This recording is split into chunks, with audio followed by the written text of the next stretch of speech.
Hi, everyone.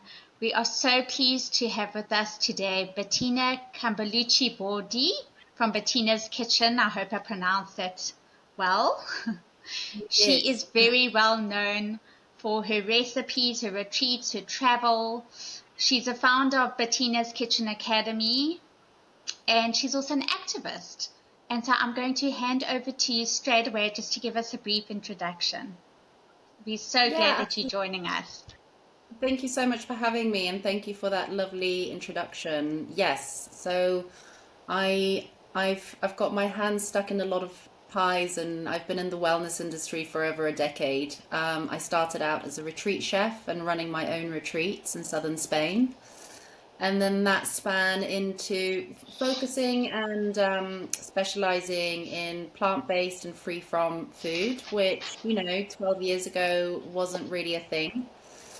Yeah. Um, and fast forward, I now live in London. I've lived in London for over 8 years. I've written 3 cookbooks. I run a retreat chef academy where I teach people how to become retreat chefs.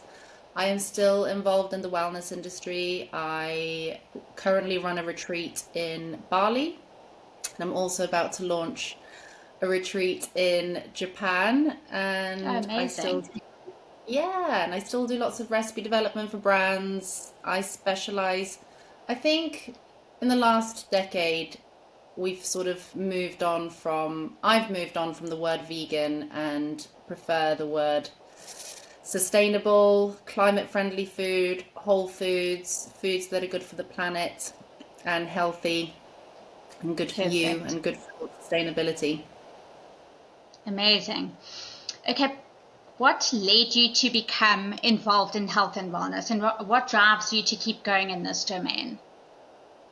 So what drove me to get involved in health and wellness, I've always been in food and beverage, but front of house. So I worked as a food and beverage manager in a place in southern Spain, and they were running juice retreats, and I met my business partner at the time, and then we decided that we could do it better, and we Yes. couldn't find a chef who could cook plant-based and free from, which is what we wanted to do. And I've always had a lifelong love affair with cooking and always wanted to cook as a career, but ended up not doing that. And then led and cooked my first retreat and absolutely loved it and thought, this is amazing. This is what I want to do. So my passion became my career. I had some health issues at the time as well, and just discovering that eating different foods affects you differently. Obviously, exercise, Yes. being outdoors, and also community. Running retreats and cooking on retreats is also based a lot on community and connection and being around people and forming friendships, Yes. and that's a huge part of feeling well. Exactly. Choosing to live a plant-based lifestyle is a choice for more and more people. What are the benefits in your opinion? So this is an interesting question. I think that the more diversity and the more plants you add onto your plate, the better. Just from a health perspective, from a fiber intake, just from getting lots of nutrients in. I feel like there needs to be some flexibility. I don't feel like you have to become fully plant-based to enjoy the benefits. I think Yes. it's really important that rather than thinking what we take out of our diet, it's more important to focus on what we're bringing in. So when you put rules and regulations up for people, the first thing that you want to do is break them. So I feel like if everyone can add more plants onto their plates, more diversity, eat more local, support your farmers, then you're winning and you're doing a really good job. I feel that sometimes if you go full in 100%, it feels like you're breaking rules, and Yes. you're more likely to succeed if you have a more flexible, open mind to it and think about what can I add. You're so right.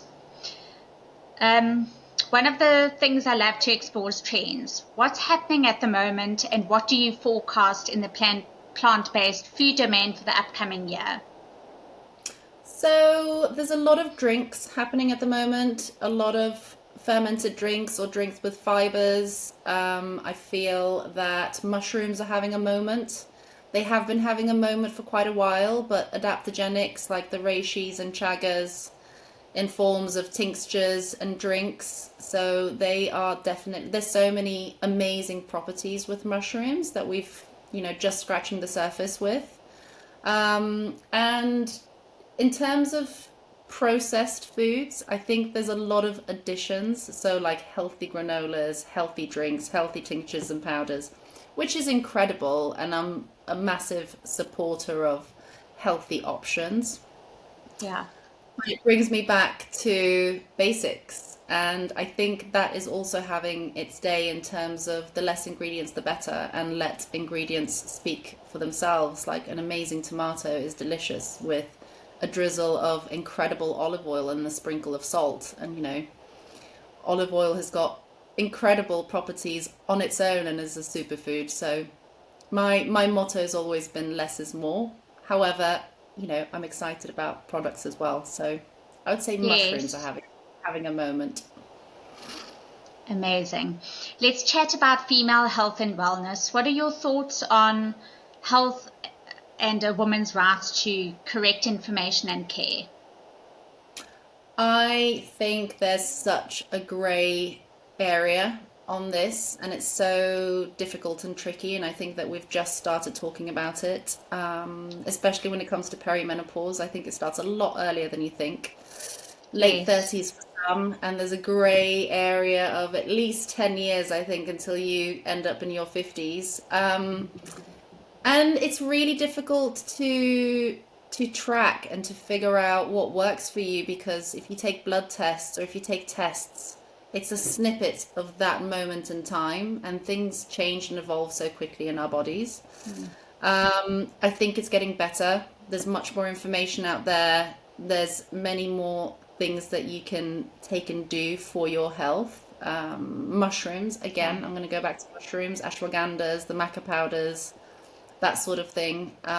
There's also now glucose measures. We can measure your glucose because hormonally things change when you get a little bit older. I think there's a lot of tools out there to help out Yes, compared to what it was like 5, 10 years ago. absolutely. Perfect. Let's chat about a perfectly balanced plate. What does that look like to you? A perfectly balanced plate is a little bit of everything. I call it a pick and mix plate. So there could be a grain or a seed. Beans are having a moment. I'm involved in a organization called Beans is How, and their mission is to double the bean consumption by 2028 because it's such a great solution to a lot of the issues that we're facing in terms of soil health and fiber issues. Not enough people are Yes. eating. People are not eating enough fiber. So I think protein has had its craze, but fiber is definitely something that we need to look more at. Anything that is in season is always going to taste good, and it's just as much variety as you can add.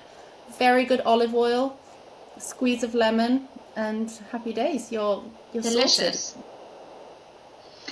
If someone's looking to transition to becoming plant-based or more plant-based, what are your tips to doing this and the benefits to doing this? I think you already spoke about the benefits, but how do you sort of transition?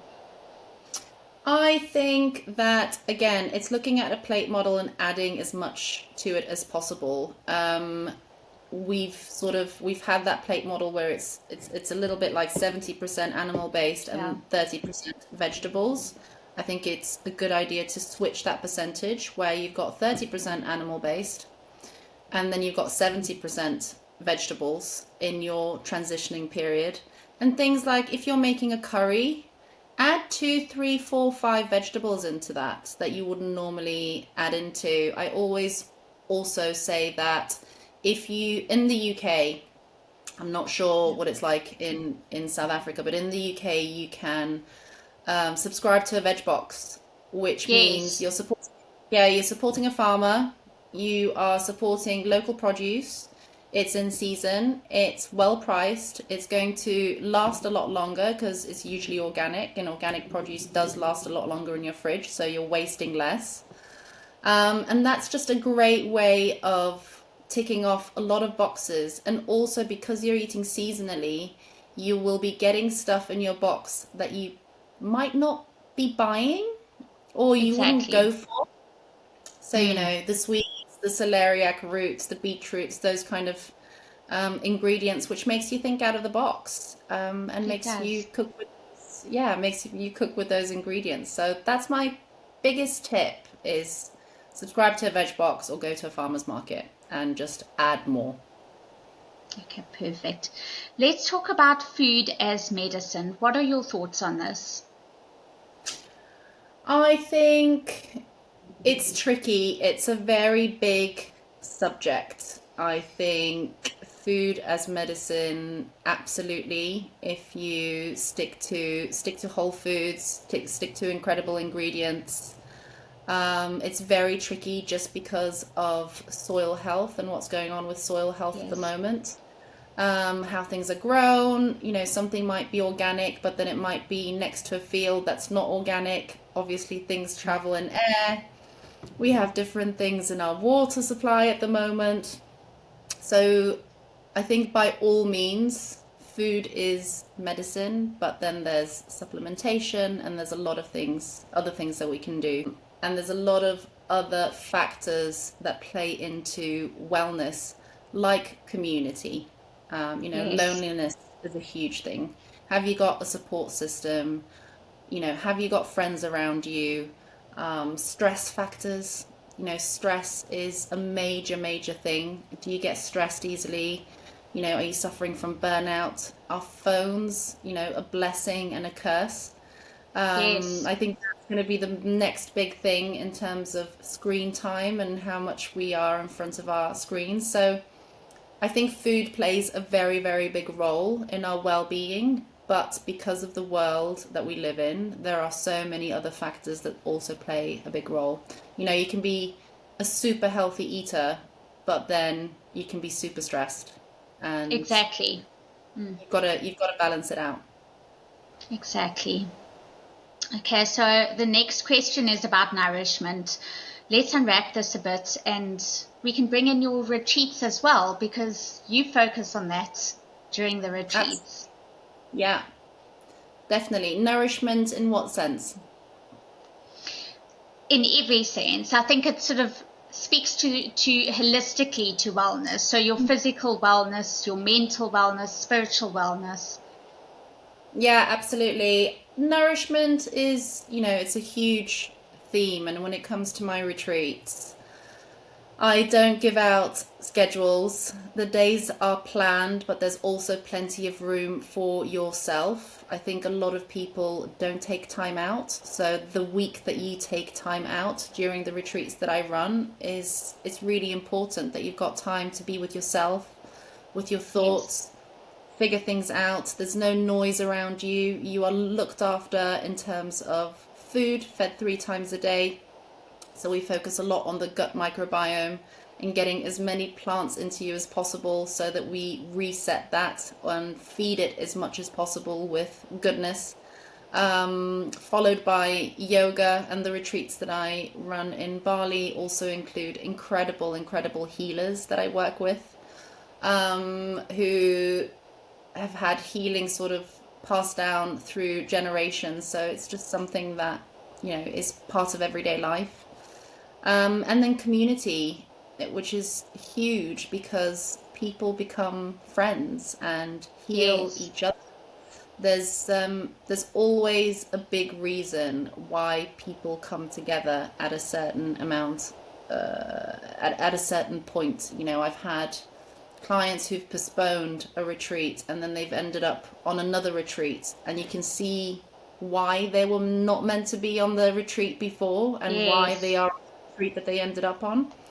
And there's always this magic red thread that circulates throughout the group, because people are meant to be in that group, in that moment, during that time. And it's magical. It's magical to That's see. So incredible. yeah, nourishment is, it's so multifaceted, and it's got to do with everything: food, community, being together, giving yourself time, with your thoughts. And that can be scary sometimes, because there's so Yeah, much noise around us on a everyday basis, but it's magic. absolutely. Um, so eating seasonal produce is not just great for us, but great for the planet too. Can we discuss this a little bit? Yes, absolutely. Eating seasonally is fantastic. As a chef, first and foremost for your taste buds, because anything that is eaten at the height of its season is going to be absolutely delicious. Mm. You're supporting a farmer, which is fantastic as well. And I think it's more difficult, it's getting more and more difficult to eat in season, because everything is flown across the world so that it's available 24/7. Yeah. So I think the best thing that you can do in terms of eating seasonally is to connect with farmers around you, or farmers markets, or veg Yes. boxes. It's just a great way of supporting yourself in terms of your taste buds, and also the people around you, and soil health. Yes. Amazing. Um, what is the concept behind conscious cooking? The concept behind conscious cooking is to be conscious of the ingredients that you're using, being conscious of how it affects soil health and the planet, how it affects the people that grow it, using a diverse amount of ingredients. So just an example of that is, there's 600 varieties of rice, for example, but Oh, we wow. probably know of and use maybe 5 different varieties. And supporting diverse crops is better for the soil, better for our health, Yes. and better for farmers overall. So yeah, again, a big theme when it comes to conscious cooking. Yes. Okay, perfect. Let's chat about maybe one pet peeve health propaganda or trend that you absolutely do not stand by. Oh, there's so many. There's so many. I just think there's so many. And, I used to call it 50 Shades of Vegan, and I now call it 50 Shades of Wellness. There are and with social media being so huge in terms of, the TikToks and Instagrams, there are so many people out there claiming different things with absolutely no background whatsoever when it comes to Yes. nutrition, or being a doctor or anything like that. So all I can say is be careful. Don't believe everything that you read or hear. And also, even though studies can be true, it might Mm. not suit. So, there's so many different. I think it's really important to feel what suits you. Just because Yes. somebody says that something is good for you doesn't mean it's good for you. So things like, Exactly. you know, um, what's an example? Things like ice baths. That's been a huge, huge thing, right? And I used to wild swim in cold water.